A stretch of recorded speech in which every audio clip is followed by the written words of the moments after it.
Here's the million-dollar question. How do men like us reach our full potential and grow into the men we dream of being while taking care of our responsibilities, working, being good husbands, fathers, and still take care of ourselves?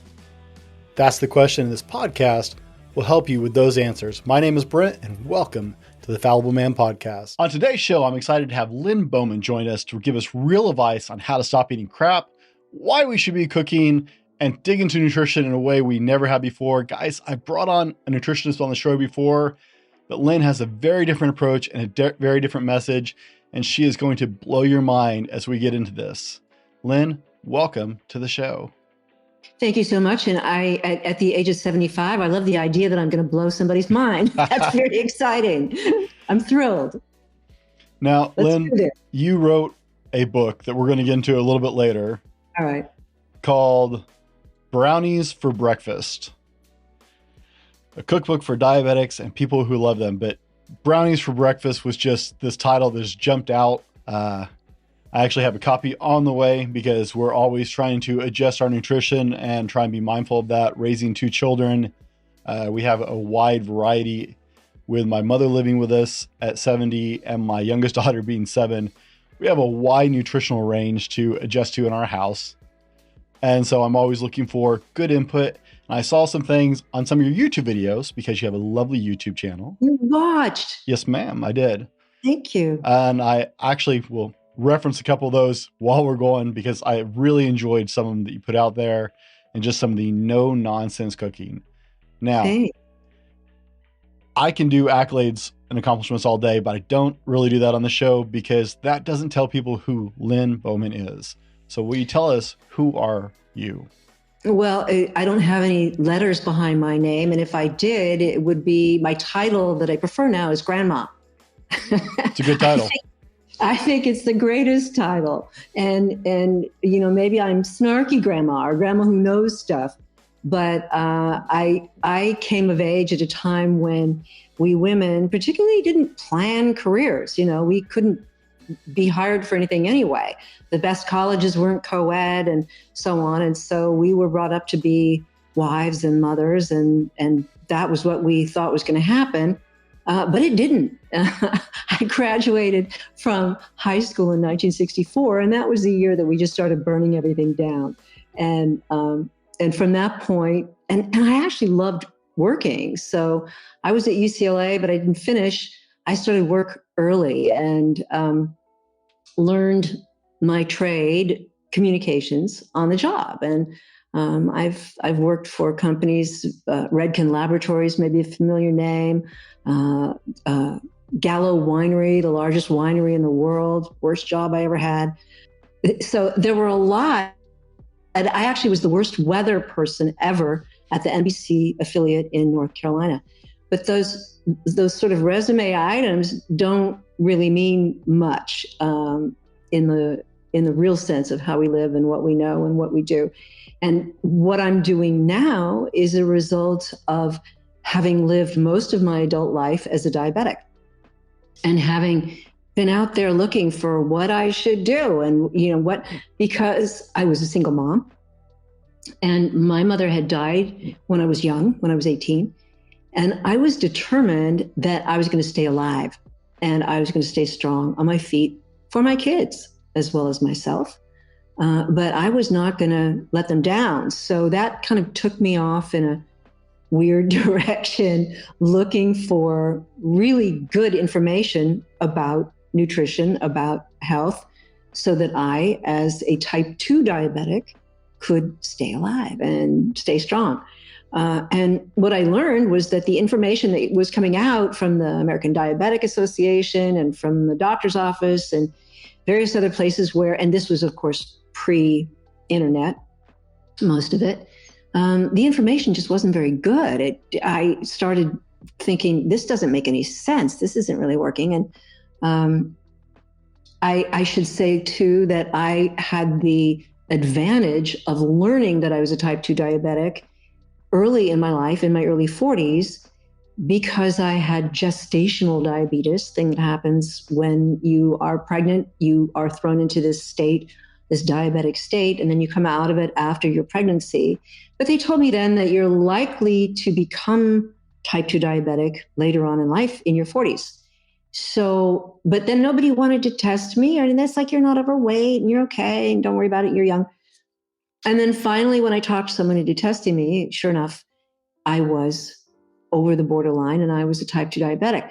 So that's a thing I want to talk to, especially you guys. Y'all don't like going to the doctor's office, and you don't like being tested, and you don't like thinking that you might have something, that you need to. But I want you to get a hemoglobin A1C test every year. And because the downside, if you may know this about diabetes, type 2 diabetes, but if you don't know it, I'm going to tell you that there are no symptoms. You don't know you have it. You don't know that this is going on in your body, but it is destroying you from the inside out. So, fellas, and one of the first ways it destroys you is with erectile dysfunction. So think about that. On one hand, you have, okay, I can take care of myself. I can get my test. On the other hand, you have a very serious opportunity to damage your body in ways you don't really want to think about. So, and another thing that sends people to the doctor too late, you lose feeling in your hands and feet. You can no longer tell you're damaging your hands or feet. And then ultimately you will end up having to have your legs, for example, typically amputated because you're diabetic. So I'm here because I don't want that for you. I want to be sort of grandma buzzkill here about maybe some things that you're going to do, but the downside is really bad. I love being 75. I am happy as a pig in poop being 75.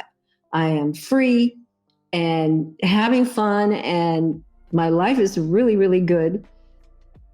But I feel obligated to come out here and tell you that if that's what you want, if you want to be 75, mean as a snake, dishing it out, I can tell you pretty much how to do that. And if you don't listen, then now you know what the downside is. So up to you. You need to make a decision about what you're going to be like when you're 75, if you're not there already. Guys, if you can't tell, this conversation is going to get real fun real fast. I'm so excited. And I'm so excited to hear someone else use the term happy as a pig in poop. Because that is something that I would say. So it's nice to hear someone else. We're going there, aren't we, Brent? We're just going to go there. Oh, yeah. Gloves are off today. Okay. Now, Lynn, I would normally ask someone what their favorite ice cream is. Just as a random question, because we all come together on ice cream. We do. That's true. Right. And that's why I'm here, to save you. Exactly. But I didn't know if that would be appropriate with a type 2 diabetic.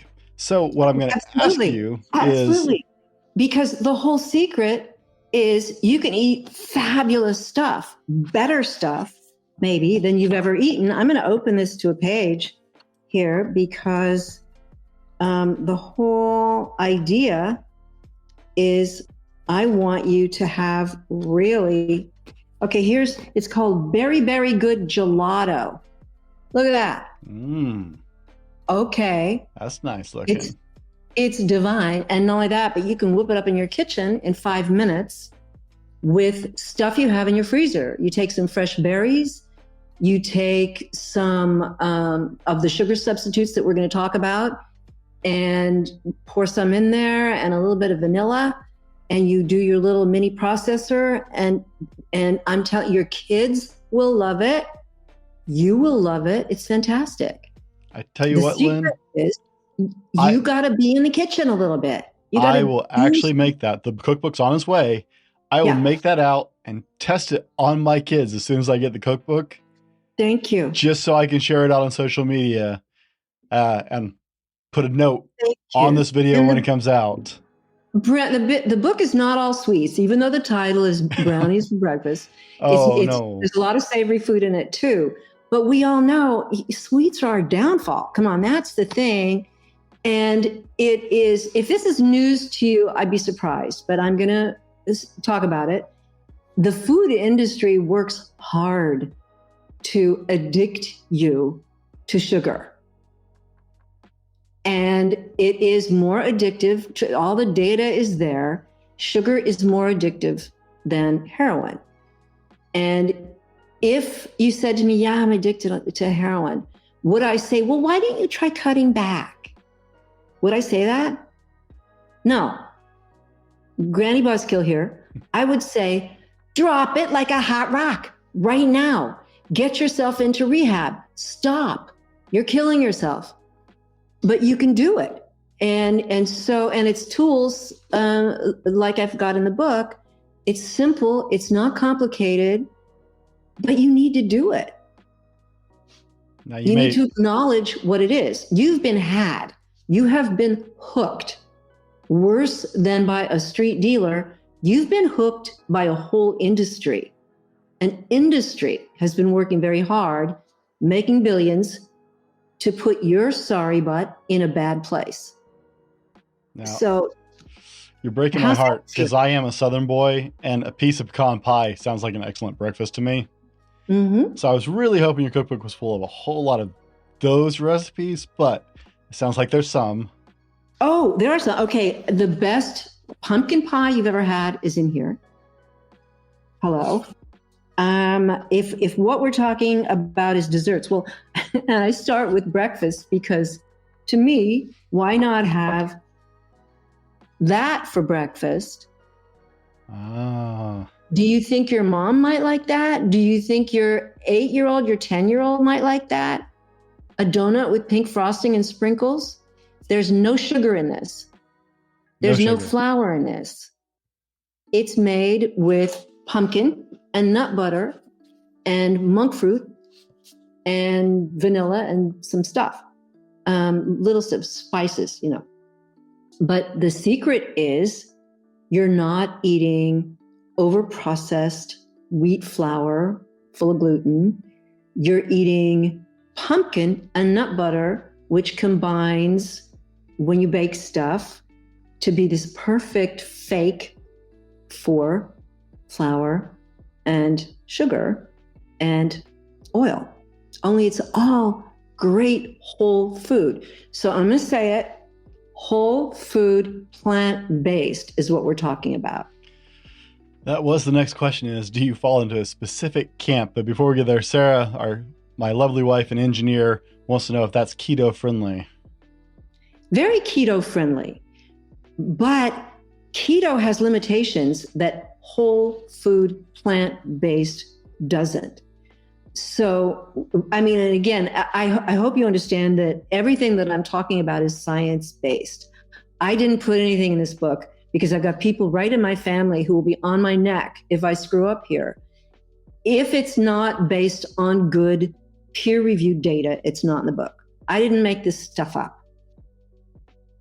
And I offer myself as proof. It does work, So yes, keto whole food, plant-based isn't a diet. It's, what is it? It's a way of thinking about food. And that is that if you don't process or over-process the food, you don't take the value out of food. Whole food, plant-based means real food, actual food. Okay, you're heading into scary territory. I'm a gym rat. I love lifting heavy. I move big weight especially for an office guy. Nothing professional or anything like that, but especially for an office guy, I move big weight. I eat a lot of protein. Mm-hmm. And you should eat plant protein, absolutely. And there's so many ways to do it that most people go, what? That's protein? Yeah, that's protein. And you know a lot of this, Brent, already. Beans and peas and cassava, for Pete's sake, has protein in it. There are all kinds of ways to get protein from plants. And I eat fish. I eat salmon and shrimp. I'm not totally vegan. Okay. So, I have been. I can breathe a little easier. And the story that I like to tell is that I had the book about half written, And I went to a conference that I saw was coming up in Oakland, not too far from me. And I'm not even sure why I did this, because it wasn't typical for what I do.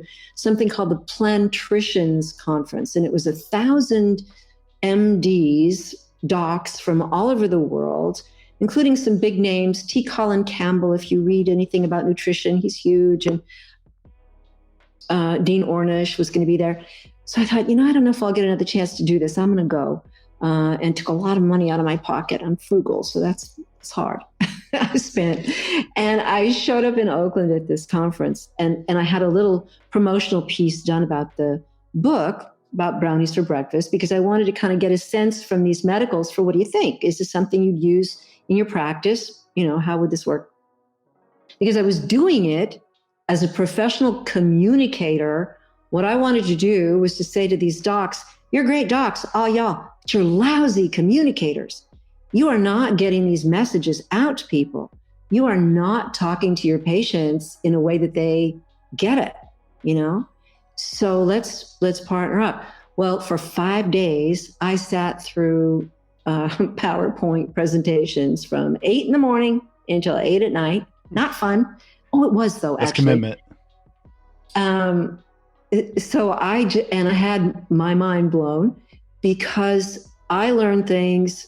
I mean, after having studied type 2 diabetes and nutrition, and all this, the big mind blower was, okay, carbs, they kind of matter. It's the quality of the carb. A calorie is not a calorie.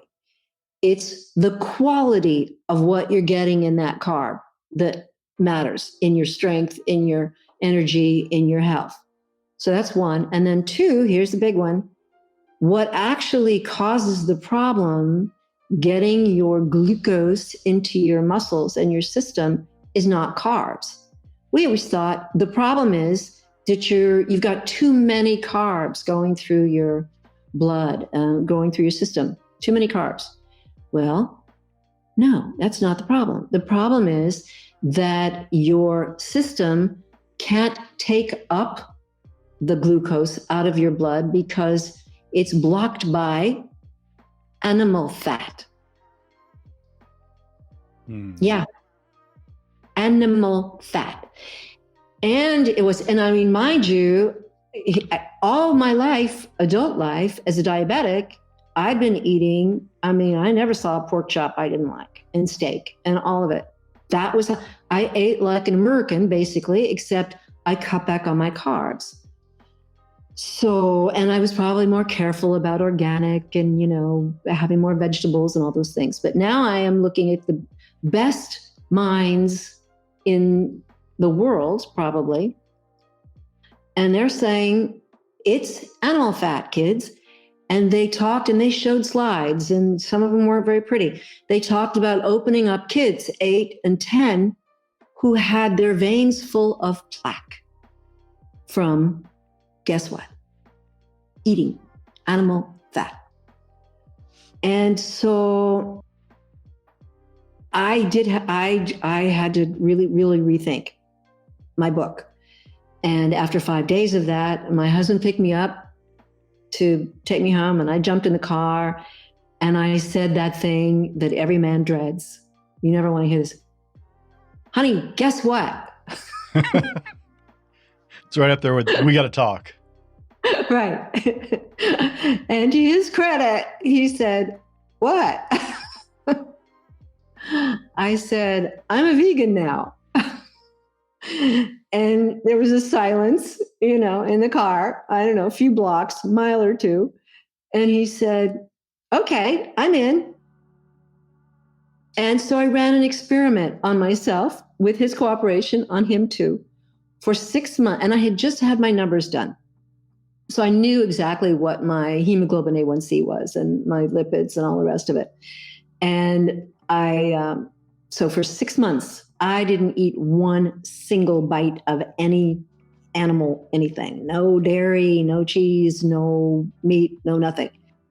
And interesting what happens to your body. It is interesting. First of all, you start dropping weight. It's really hard to maintain too much weight if you're eating tons of vegetables.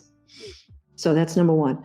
And I felt great. I was fine, happy, and so on. I didn't, and we'll come back to this because people want to know, well, what do you miss? Don't you crave this and crave that? So we're going to talk about that. But so the result of my experiment was I went back to my regular physician after 6 months and had new blood work. And guess what? My hemoglobin A1C had gone down 3 points, which if you understand what those numbers are, that's good. That's really good. And what my physician said was, Lynne, this just doesn't happen. In people your age, it just doesn't happen. Well, it did. So there you are. So let's go back to what happens to you when you make the change and do a whole food, plant-based way of eating. Your chemistry changes, your saliva changes. So what used to taste fantastic to you, Oreos or whatever ungodly, terrible thing you were eating, nothing personal, but I know what you're doing in front of the TV at 11 o'clock at night. I know. So your saliva actually changes, and incredible as this sounds, you don't want it anymore. You have done rehab. You have unhooked yourself. And when I now eat even one little bite of something with actual sugar in it, it doesn't taste good to me. It tastes icky to me, and it makes me thirsty. So your body changes to accommodate your program, whatever it is. If it's a bad program, unfortunately, your body's going, well, okay, this is what you want to do. So it has to make adjustments. But if you're looking for more strength, more agility, better joints, better muscles, running faster, being smarter, all that. And have you read about the connection between brain and gut and how the research is coming back that so much of our dementia problems are food, diet related? Sugar's a big one. It's a big one. It's huge. So yeah, let's get you unhooked, you guys who really want to be strong. Now, there are a lot of people who will argue different diets all the time. Oh yeah.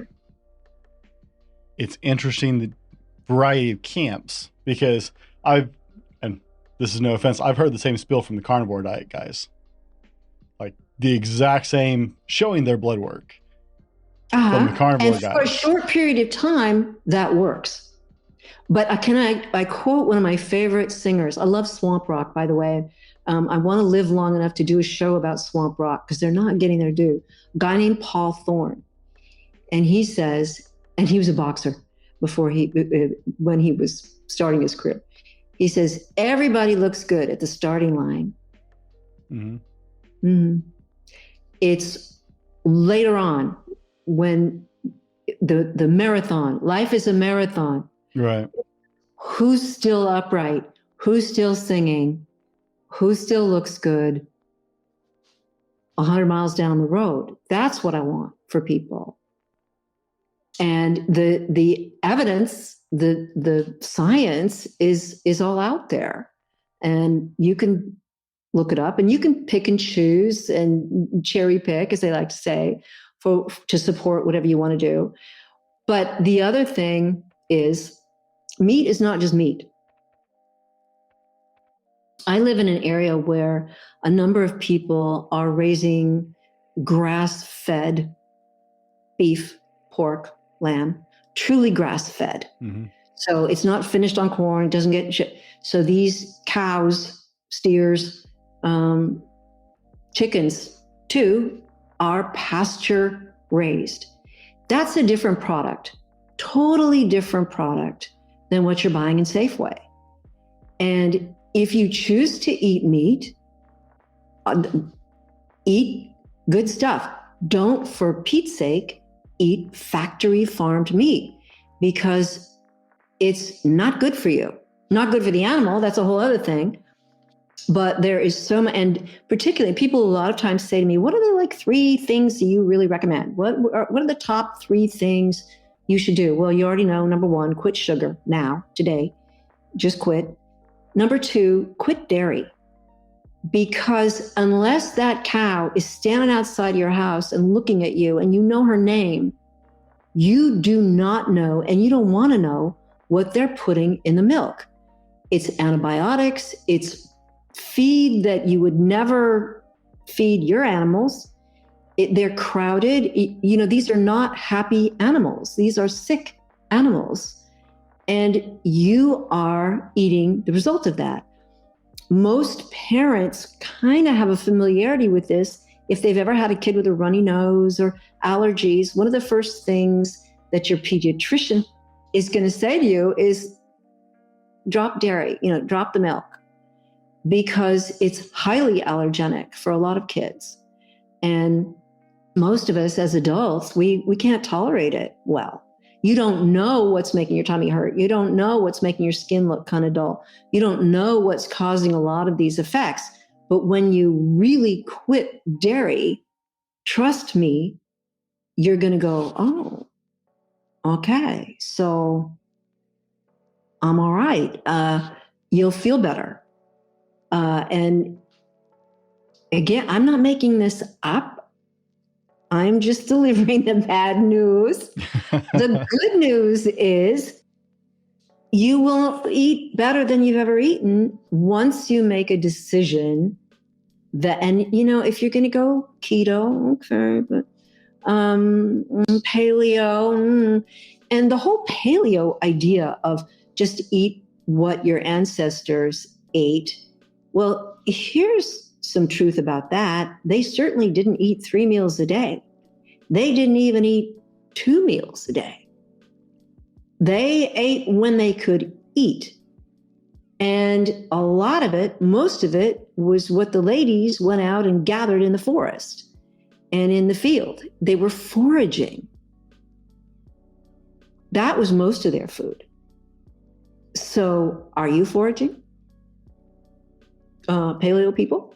Are you foraging? Are you picking dandelions and purslane and stuffing your face with those? Because great, yeah, that's really good food. But the paleo idea that you should be eating steak 3 times a day, plus eggs and so on, sorry, it just doesn't hold up. When they slice you open and look at your veins, trust me, it's not going to be a pretty picture. I may cry before this is over. Just be forewarned. No. I'm a massive steak and eggs guy. You have a recipe in the book for salmon. I'm a massive steak and eggs guy. Huh? I'm a big steak and eggs guy.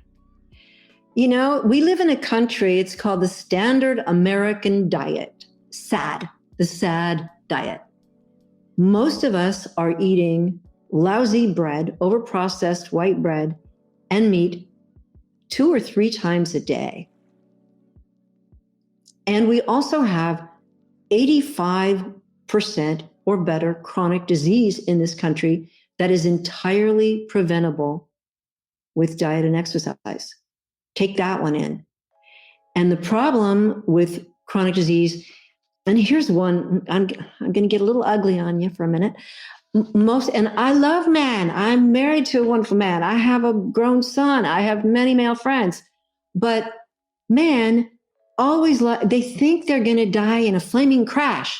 They think it's going to be fast and furious. They think they're going to go off a cliff or out of an airplane, right? When you see yourself in older life, you see yourself, boom, and you're gone. That's not how it happens. Most of y'all have a long, slow decline during which your wives, mothers, and kids get to wait on you hand and foot because you no longer are able to do much.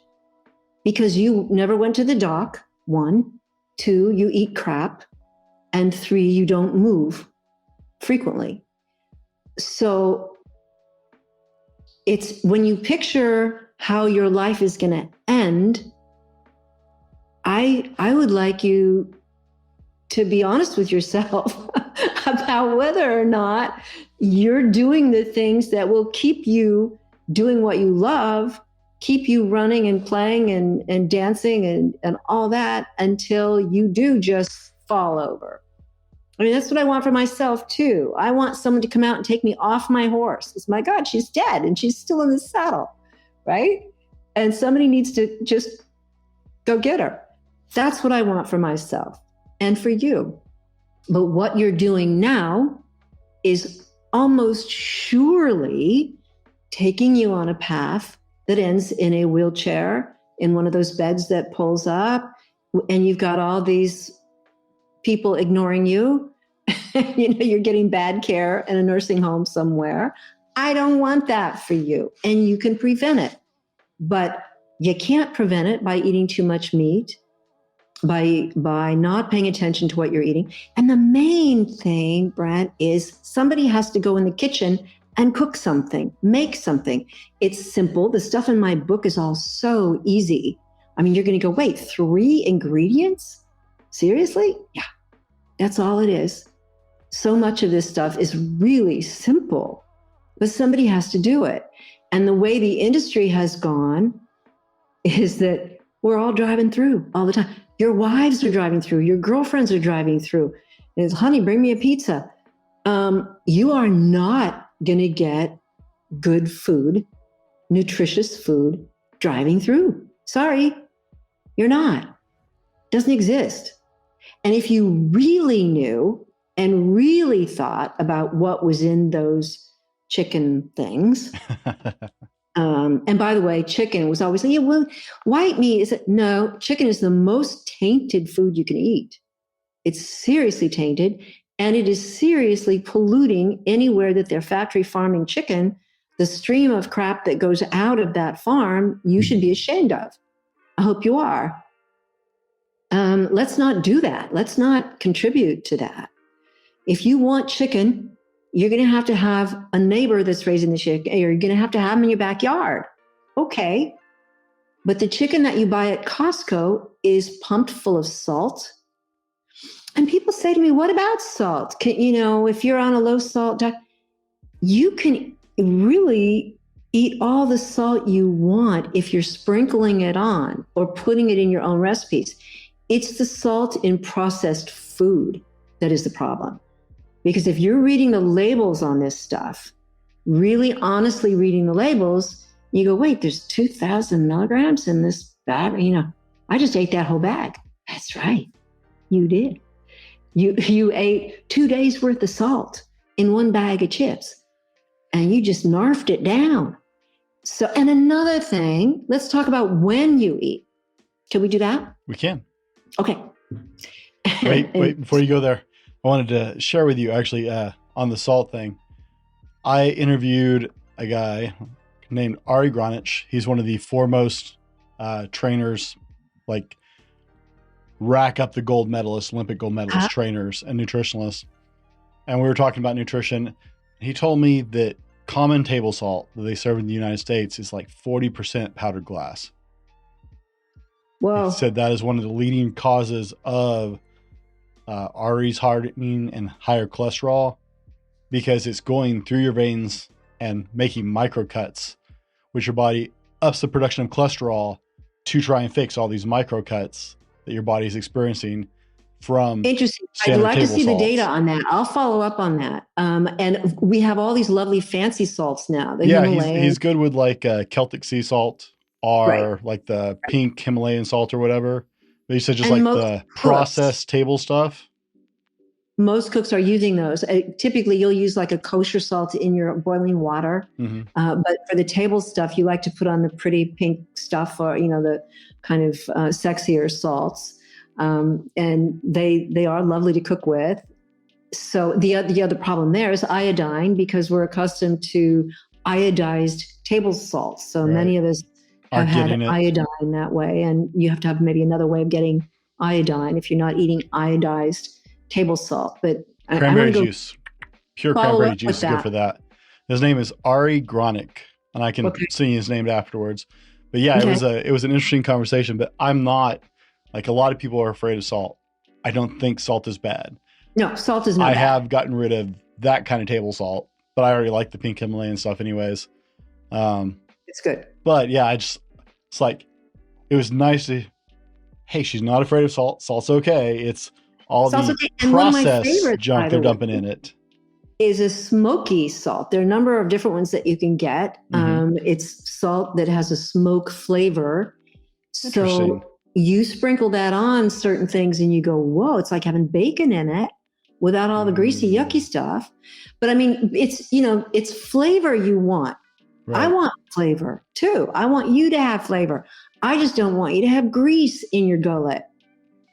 Okay, let's get into timing. I hated to interrupt, but I thought you'd find that part interesting. So very interesting. Yeah. Yeah. So let's get into timing. That's where you're going, right? Let's get into it. Yeah. So timing. Okay. You're not going to like this either. Now, I'm a little familiar with the idea of nutritional timing just because I spend so much time in the gym. I'm actually part of the way through my NASM certified personal trainer course and nutritionalist as well. Good. So it's something I pay attention to. And a lot of active gym people understand that there's some nutrient timing. Yes.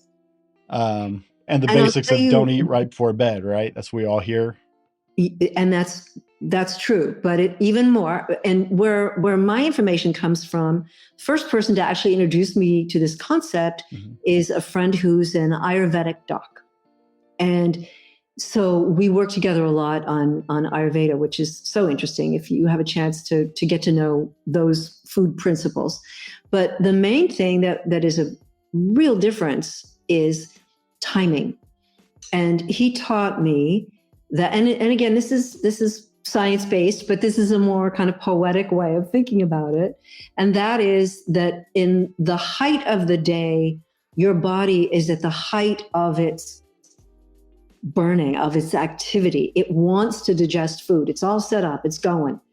As the day wanes and the sun starts fading away, your body wants to be done with that function. It wants to move on. Because at night is when, and this is another striking thing, if you don't know this, I hope you do. Everyone needs to understand that the only time your body is really healing itself is in deep sleep. Deep sleep. So first you have to get that deep sleep, and it's typically going to be in the middle of the night. So that's when the night crew is there and it's cleaning and doing all this stuff. So if you're still sending pizza through at 11 or 12 o'clock at night in front of Jimmy Kimmel or somebody, your cleanup crew is going, wait, there's another pizza. Okay, stand back, so we can't clean. So the pizza's coming through. So your body has to shift itself to stay in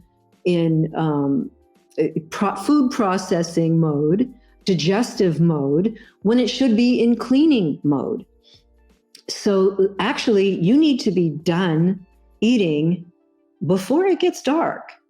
And in my life, I have the privilege of being able to be done eating at 2 or 3 in the afternoon, sometimes 4.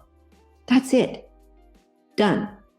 And what that does is it gives you much better sleep. It allows you to sleep much more deeply and in a more healing way. And, the word now is fasting and intermittent fasting. It also gives your body a break from eating, which in the American diet, we're eating all the time, right? People are eating all day, all night long. So yeah, if you can eat when the sun is burning, or in the winter when it is at least up there behind the clouds. So, starting whenever you start in the morning, 9, 8, 9, 10, and then be done as soon as you can in the afternoon. And of course, that totally interferes with most families' timing.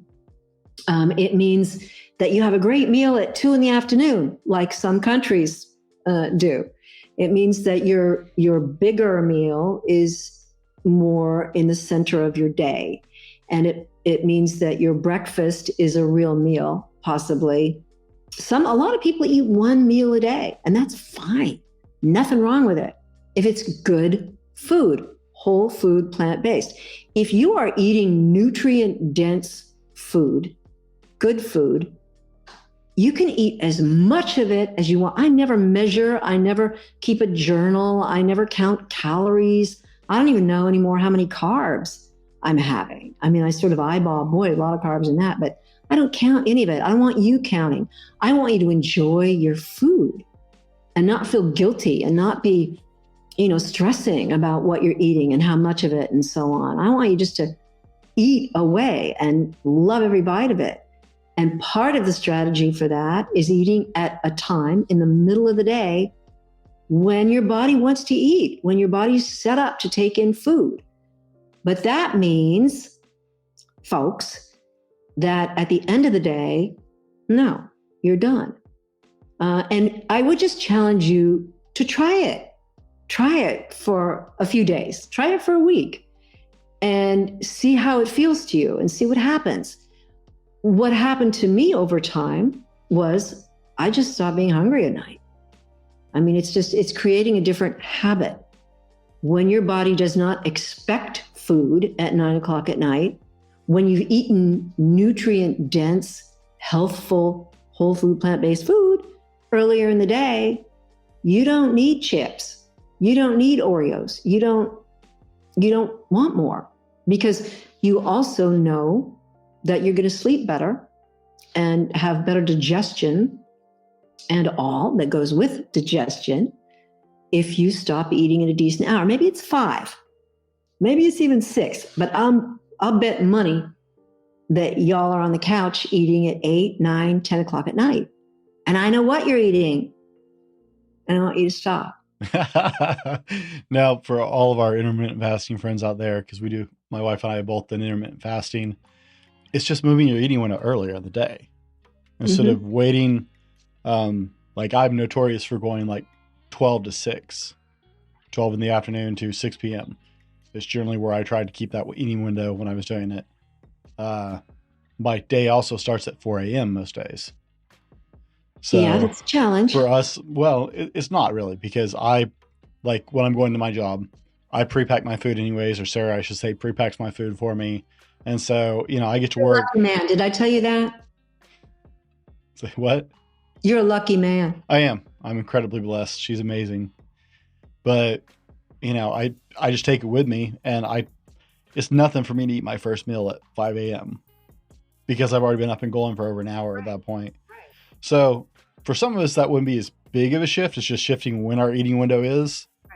Now, in our culture, I think there's some cultural implications that make this a little more difficult for people, right? Because people work all shifts now, right? Used to, everybody kind of worked with the sun.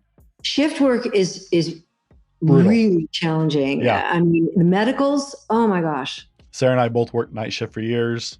No matter how long you do it, it's still brutal on your body. You don't realize the impact it actually has on your brain until you get off it. I got off night shift. My dad was like, I've been off night shift for about 2 weeks. My dad was like, oh, there you are. It's nice to see you again. Yeah. Because after several years on nights, I didn't even realize I'm slightly a different person when I have sleep at a normal time. Yeah. But because of that change, right, we have this, I hate the term hustle culture. You and I were talking before the show, right? I work a full-time job. I do this and a bunch of other stuff. I told you I'm studying for multiple training certifications at the same time while I'm running a business and doing a job and trying to be a dad and a husband. We're taught to embrace this hustle culture. I really, like I said, don't like the term, but that tends to make our days longer than they were naturally meant to be. It also tends to stretch out that eating because we have to keep going for longer periods of time to feel like that's the one thing we're all fighting for, right? We can't get more time. Nothing we do gives us quote unquote more time in the day. And so we're trying to squeeze as many hours out of it as possible. I would argue with you just that what I want is for you to have more good time. Right.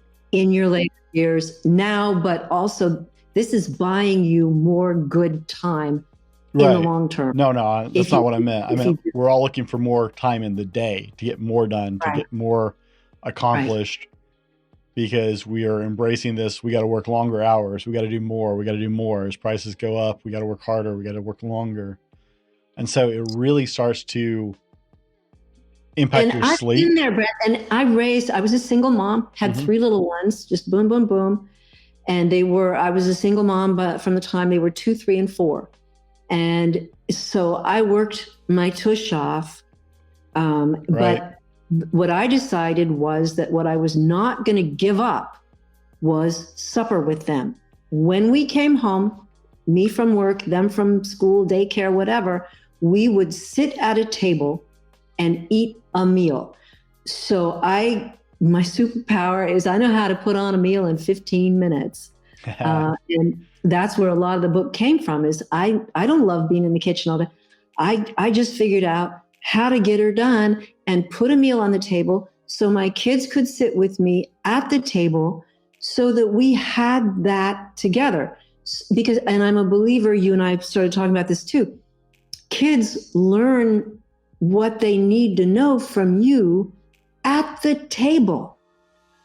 And this, I'm sounding a little granny here, but if your kids never use utensils or napkins or learn how to pass things at the table or learn how to talk around a table and take turns or learn how to set a table or clean off a table and help, you're depriving them of some really serious information that they need in the world, I think. If you want so you have to think about whether those Mandarin classes or the Taekwondo or the baseball or whatever it is, the kids really need to have you, and they need to have your table as part of their education. So if that's been thrown out of the Conestoga wagon to make space for the baseball and whatever else is going on, I want you to think about that, and does the kid need 3 sports? Is one enough? Hello, does the kid need 3 languages? Or maybe is 1 or 2 enough? Because honestly, I'm meeting people who literally have never eaten with utensils at a table when I'm out and about and talking about this stuff. The 2 youngest generations have been raised on drive-through. That's what they know is food. And I'm here to tell you, it's not. You touched on it for a second. I got to pipe in. As a former youth minister, I spent a lot of years working with kids. Parents. When I was a youth minister, I didn't have my own kids. So I tried not to tell parents how to parent. I now have little kids, and I'm still making the same argument I made as a youth minister. Parents, I love you. I would never disrespect your job that you're doing as a parent, but stop trying to make your kids busy. Busy is not fulfillment. Busy is just busy because that's what we're told as adults to be, is to busy. I worked with kids who were doing exactly in 4 different choirs, one girl in 4 different choirs, 2 different drama teams, part-time job, helping around the house and coming to youth group while going to running start. Sorry. No. I was just blown away. It's like, no, slow it down. Now, I was raised with you called it kitchen table culture. I was raised, my family's very Southern, until actually my oldest daughter, the last thing I got to tell my grandmother was that my wife was pregnant with our oldest daughter. Oh, sweet. But she lived with us from the time I was 2 until she passed away. Like, she lived with my family and then with my parents until she passed away. And so You're lucky. She was a little farm wife at 14. Her husband fought in the wars. They got married. He was 19. She was 14. And she was a little farm wife in Texas at 14. My mom was raised between the farmhouse and their house in town because my grandfather was a fireman. And so we were raised with, the kitchen being the center of our house. Is where we entertain. It's where we visit. Holidays were amazing because we would sit around the table all day. We'd have breakfast or whatever, Talk. And then we'd sit there and play cards or dominoes and drink iced tea and coffee and just whittle the day away until we stopped for lunch. Yeah. Then we eat that and clear that off the table and go back to playing cards and talking. And I was raised with that being food, and the kitchen and dining room area were just the center of the house. I hate my house because of the galley kitchen. It's like this tiny little traditional, it makes me crazy because I love to cook. I was raised cooking. I like to teach my daughters cooking. Good. And so having this tiny little kitchen in my house is just like, no. But we moved into this whole idea of we have to be busy, and we keep shortcutting the important things like quality sleep. Yeah. I actually just was editing this week's podcast, and one of the things I kind of went on a rant on in the podcast that will come out tomorrow is sleep. Sleep. You need a good quality mattress, and you need good quality sleep to let your body rebuild, to give you a chance to have a good foundation. And you need to prioritize it. And so, we shortcut sleep, we shortcut nutrition, we shortcut exercise to be busy. Netflix, our cell phones. I hate these things. What your kids need is you. That's what they need. And table. The other thing that I worry about is that parents are not. How do you get your kids to eat this and that? It's easy. If they cook it, they'll eat it. If they help in the kitchen, if they prepare, if they're learning at your side how to do this, it stops being an issue because they're making it themselves and they're seeing what goes into it. And I don't know how many times I've said, you are not their servant, you're their teacher. So if you are basically just being chauffeur and maid for your kids, what you're teaching them is that they need a chauffeur and a maid. And my generation talks a lot about the fact that we were basically feral. We were let out in the morning and we came back at night, and it's like, oh, come on in, and we had forts up in the mountains, and we rode horses we never should have ridden. And we did all this stuff that the parents had no idea, that probably would have had a heart attack if they'd known what we were doing. But it was very different. And we grew up with a different mentality about, and people have asked me over the years, where do you get your confidence? Where does that come from? Well, feral. Right? I didn't have anybody telling me what I couldn't do a lot of the time. I mean, as a female, we were sort of boxed in, and we knew there was this thing down the road that as adults, we were going to have to toe the line and be pretty and smart and have a nice house and blah, blah, blah. But in the meanwhile, we were out there, throwing rocks and riding scooters down hills, just having a good time. I often lament the way that society has changed to the fact where, like, I grew up, especially like during the summer, right? For school, mom had definite, you're in by this time. But during the summer, I was out the door as soon as I consumed something, sometimes before that. And the rule was we had to come home when the streetlights came on. And that was coming back to the house. Now, on like where I went to junior high, I lived on a cul-de-sac with like 7 other kids. Yeah. So the rule got moved to, okay, you have to be back on the street when the lights come on. And then we go down to one of the guys' house. He had a big yard, and we go play flashlight tag and stuff in the dark. And our moms would just scream out the door. We had gangs. We had bunches of kids that we did stuff with the kids. Our mothers were off playing canasta and drinking Manhattans. They didn't want to be chasing us around. We had a bunch of kids. I can't imagine with the way things have shifted as an adult. I don't want to feel this way, but I would not feel safe letting my 10-year-old run loose at this point. Not in this town. No, the world has changed, but I think one of the things that parents really need to look at is that time spent in the car might be good time with your kids, but what I'm seeing mostly is the kids have their electronics in front of their face And mom sometimes does while she's driving too, but that's another thing. But it's not quality time together. And the only place I know where that really seems to happen is at the table. And I can see, and I know families are doing it, I can see that, in a restaurant, sitting down in a restaurant together and having someone else do the cooking, I can see the appeal of that too, with as busy as everyone is. But there's nothing like making your food yourself and having an understanding of where it comes from, what it is. Having a kid know how to order off a menu is not a skill that is highly prized, I think. That I wouldn't be on my list anyway. I think kids also need to know what goes into your time, your day. You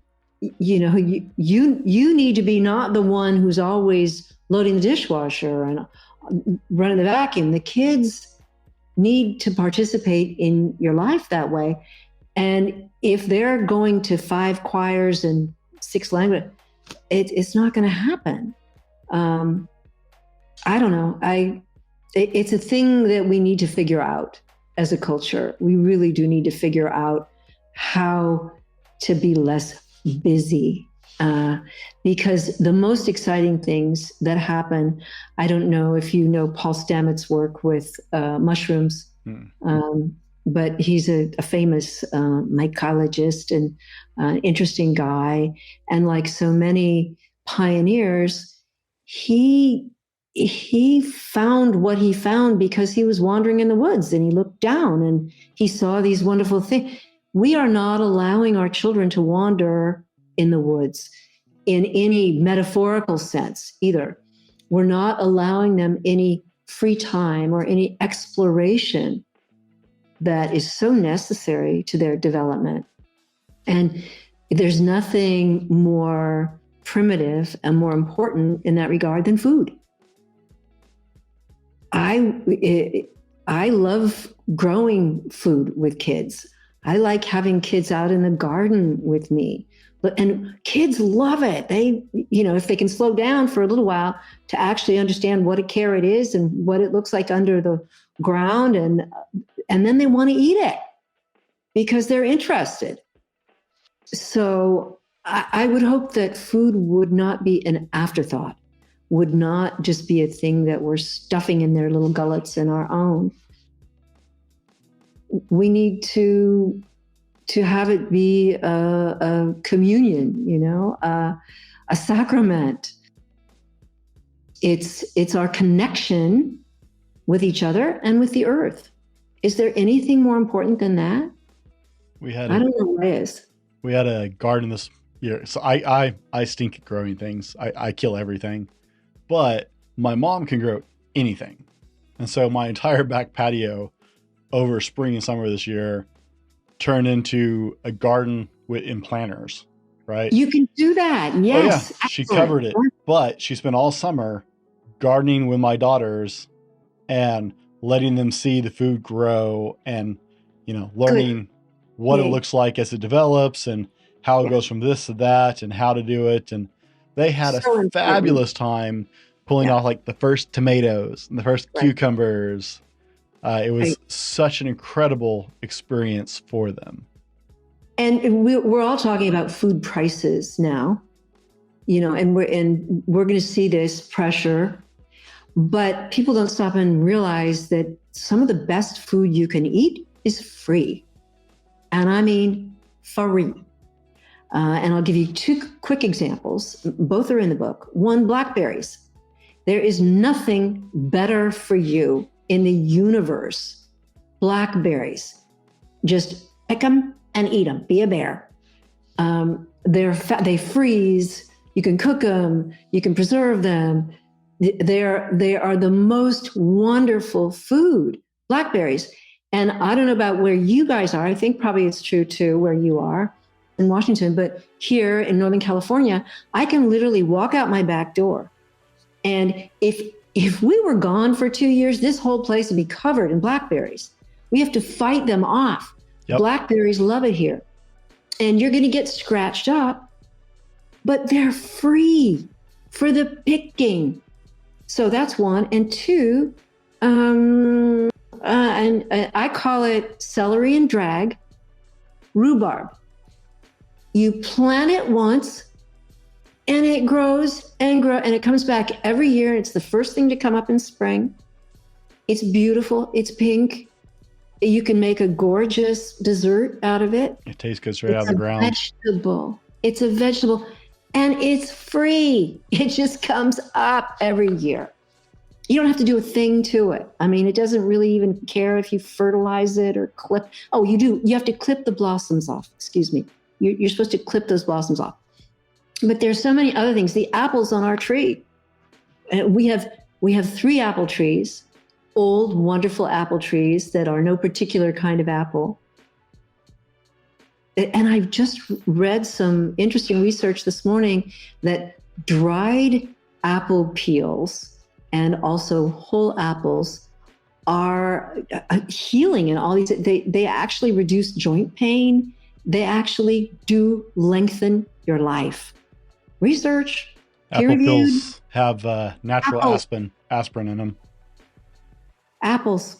They're a natural aspirin, actually.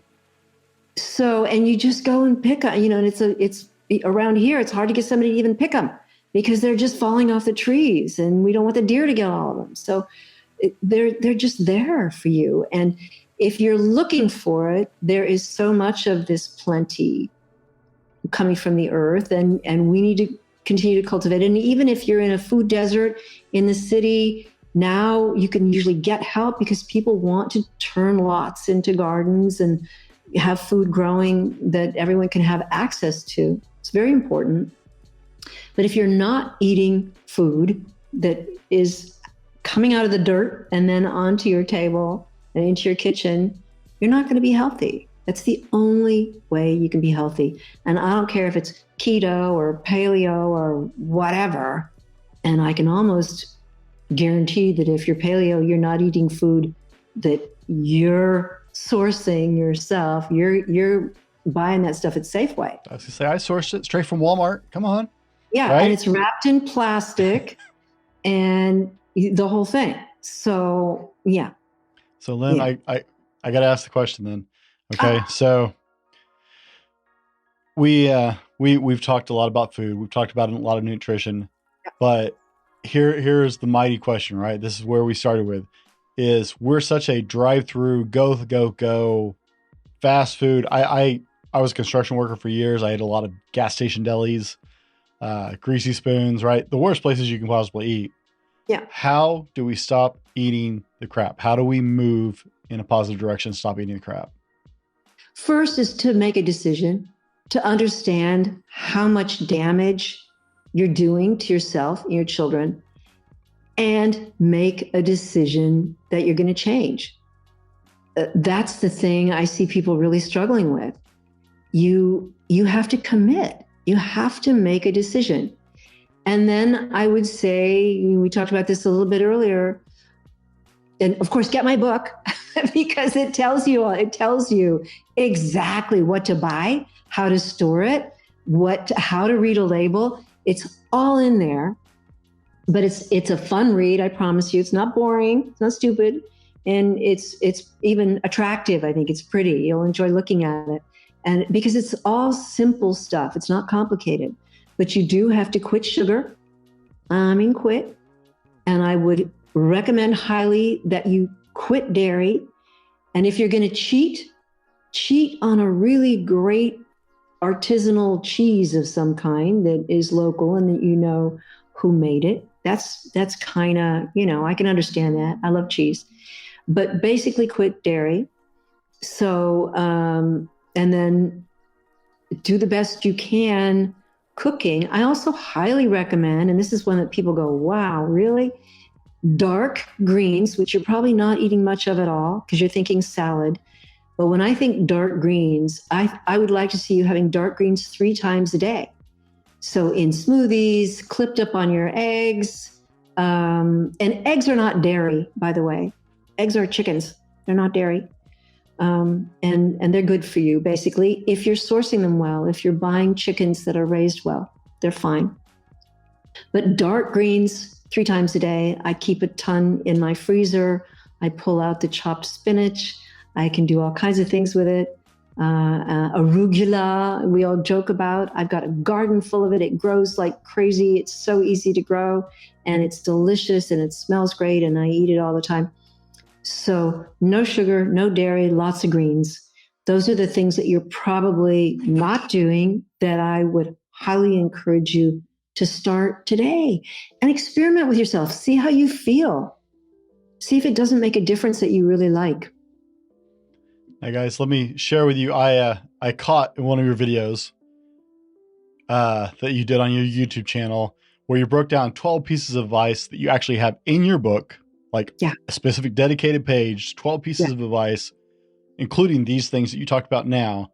But one of the things you pulled up that I absolutely loved was this great piece of advice: always carry emergency food. Always. Because that's when we screwed up, is when we're in the car or on a long, like I get caught between meetings and stuff like that. Mm-hmm. Right.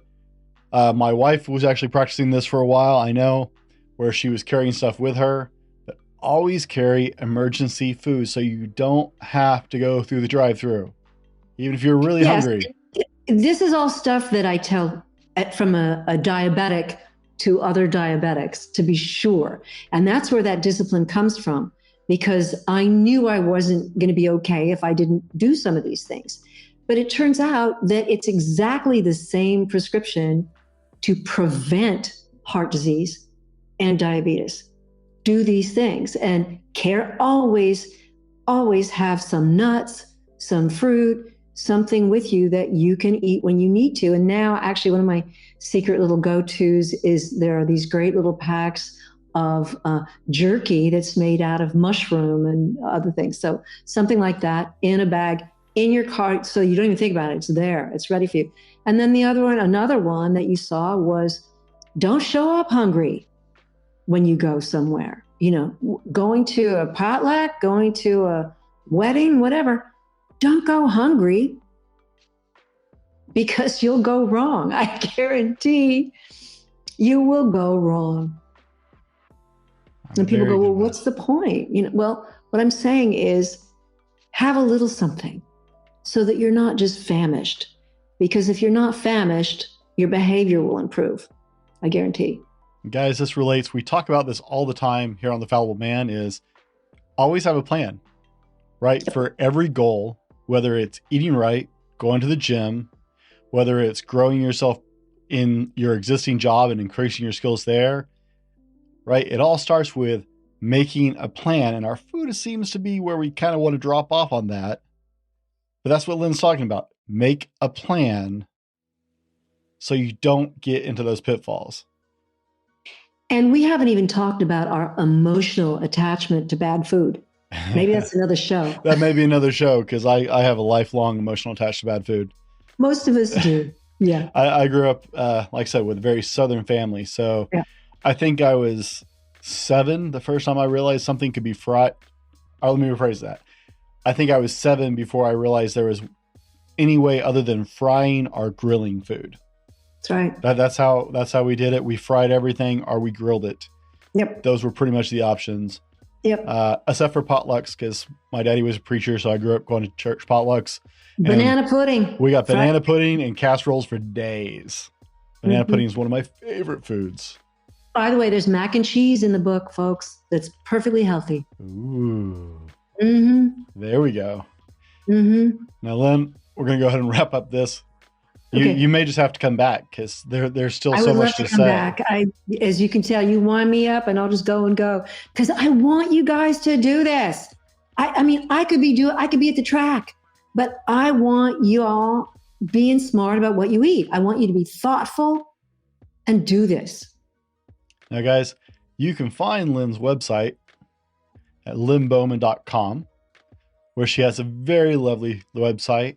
And you can find her book there, and you can find all kinds of good stuff, right? podcasts she's been on. If you want to find her other than just on my show, guys, she has a complete list of the different podcasts she's been a guest on. Guys, check it out. Lynne, do you do social media? Do you do anywhere else? Oh yeah, I'm on Facebook. I'm on Instagram. I'm not always the greatest about being there every day. But, I because it's hard. It's not hard to do better than I do. I'm on a lot of platforms. I'm only slightly on a lot of platforms. So this is the best place to find you. We try. But if you go on my website, I try and put connections there to everything that you need. So you'll know how to find me. Okay. And then send me notes. There's a place on there where you can send me a message. Got a question, whatever. I'm happy to answer it. Look at that. Guys, you can even ask her yourself. Did you hear something today that just resonated with you or that you didn't quite understand? You can go actually ask Lynne. You can follow up on this conversation all by yourself. Send me a note. Always, all of her links, all the information will be in the description and the show notes so that you can find Lynne. I'm actually waiting. I would have had your cookbook and already even tried it out before the show, except the passes shut down and Amazon couldn't come. I can't wait for you to have it. I want to hear how you do with everything. I'm actually very excited about that. Lynne, thank you for taking the time to be here with us. Thank you for sharing and being on this mission. I'm so happy to be with you and would love to do it again. Absolutely. We'll have to do a part 2. Hang out for a couple minutes. Okay. Guys, as always, be better tomorrow because of what you do today, and we'll see you on the next one. This has been the Fallible Man Podcast, your home for everything man, husband, and father. Be sure to subscribe so you don't miss a show. Head over to www.thefallibleman.com for more content and get your own Fallible Man gear.